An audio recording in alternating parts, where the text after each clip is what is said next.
ವೀಕ್ಷಕರೇ, ಹಣಕಾಸಿನ ವಿಚಾರದಲ್ಲಿ ಯಾರೆಲ್ಲ ತೊಂದರೆಯನ್ನು ಅನುಭವಿಸ್ತಾ ಇದ್ರು, ಎಲ್ಲಿ ಹೋದ್ರು ಹಣ ಹುಡ್ತಾ ಇರಂಗಿಲ್ಲ, ಯಾವ ಒಂದು ತಂತ್ರವನ್ನು ಮಾಡಿದ್ರು ಸಹ ನಿಮ್ಮ ಕಡೆ ಹಣದ ಆಕರ್ಷಣೆ ಆಗ್ತಾ ಇರಲ್ಲ. ಎಲ್ಲೆಲ್ಲೋ ಕೇಳಿರ್ತೀರ, ಸಂಬಂಧಿಕರ ಹತ್ರ ಕೇಳಿರ್ತೀರಿ, ಅಥವಾ ನಿಮ್ಮ ಫ್ರೆಂಡ್ಸ್ ಹತ್ರ ಕೇಳಿರ್ತೀರಿ, ಅಥವಾ ನಿಮ್ಮ ವ್ಯವಹಾರ ಕ್ಷೇತ್ರದಾಗ ಕೇಳಿರ್ತೀರಿ. ಯಾರನ್ನ ಕೇಳಿದ್ರು ಹಣ ನಿಮ್ಮ ಹತ್ರ ಹುಟ್ಟಂಗಿಲ್ಲ. ಅದಕ್ಕೆ ಏನ್ ಮಾಡ್ಬೇಕು? ತುಂಬಾನೇ ಕಮೆಂಟ್ ಹಾಕ್ತಾ ಇದೀರಾ, ಕಾಲ್ ಮಾಡಿ ಕೂಡ ಕೇಳ್ತಾ ಇದೀರಾ. ಅದಕ್ಕೋಸ್ಕರ ಇವತ್ತಿನ ಒಂದು ವಿಡಿಯೋನ ಮಾಡ್ತಾ ಇದೀನಿ.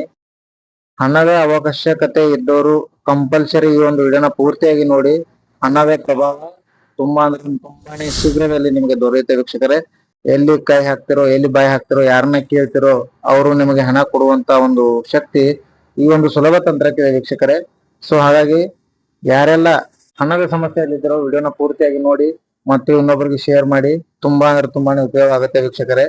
ಏನಿಲ್ಲ ವೀಕ್ಷಕರೇ, ಒಂದು ಗೋಪಿ ಚಂದನ ಅನ್ನುವಂತ ಒಂದು ವಸ್ತು ಸಿಗುತ್ತೆ ವೀಕ್ಷಕರೇ. ಗೋಪಿ ಚಂದನ ಈ ವಸ್ತುವನ್ನ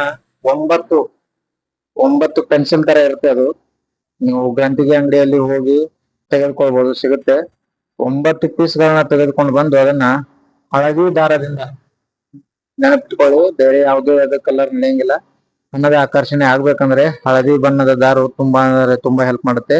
ಆ ಗೋಪಿ ಚಂದನವನ್ನ ಹಳದಿ ಬಣ್ಣದ ದಾರಕ್ಕೆ ಸರದ ರೂಪದಲ್ಲಿ ಕಟ್ಟಬೇಕು ವೀಕ್ಷಕರೇ. ಒಂದೊಂದಾಗಿ ಸರದ ರೂಪದಲ್ಲಿ ಕಟ್ಟಬೇಕು. ಒಂದೇ ಒಂದು ಸರವನ್ನ ಮಾಡಬೇಕು ಆ 9 ಪೀಸ್ಗಳಿಂದ.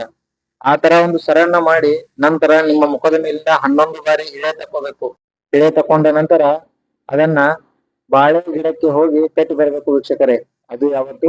ಶುಕ್ರವಾರ ದಿನ, ಇಲ್ಲ ಅಂದ್ರೆ ಸೋಮವಾರ ದಿನ, ಅಥವಾ ಅಮಾವಾಸ್ಯೆ ದಿನ, ಹುಣ್ಣಿಮೆ ಆದ್ರೂ ಅದು ಶೀಘ್ರವಾಗಿ ಕೆಲಸ ಆಗುತ್ತೆ ವೀಕ್ಷಕರೇ. ಅಮಾವಾಸ್ಯೆ ದೂರ ಇದ್ರೆ ಅಥವಾ ಹುಣ್ಣಿಮೆ ದೂರ ಇದ್ರೆ, ನಿಮ್ಮ ಹಣದ ಅವಶ್ಯಕತೆ ತುಂಬಾನೇ ಇದ್ದಿದ್ರೆ ಶುಕ್ರವಾರ ಅಥವಾ ಸೋಮವಾರ ದಿನ ಈ ಒಂದು ಪ್ರಯೋಗನ ಮಾಡಿ ಬಂದು ಒಂದು 3 ಗಂಟೆ 4 ಗಂಟೆ ಬಿಟ್ಟು ನೀವು ಯಾರ ಹತ್ರ ಬೇಕಾದ್ರೂ ಬಾಯಿ ಹಾಕಿ, ಯಾರ ಹತ್ರ ಕೇಳಿ, ಅಲ್ಪ ಸ್ವಲ್ಪನಾದ್ರೂ ನಿಮಗೆ ಹಣದ ಸಹಾಯ ಆಗುತ್ತೆ ಅಂತ ಹೇಳ್ತಾ ಇದ್ದೀನಿ.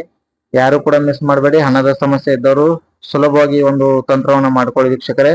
ಧನ್ಯವಾದಗಳು. ಮತ್ತೆ ಮುಂದಿನ ಸಂಚಿಕೆಯಲ್ಲಿ ಸಿಗ್ತೀನಿ.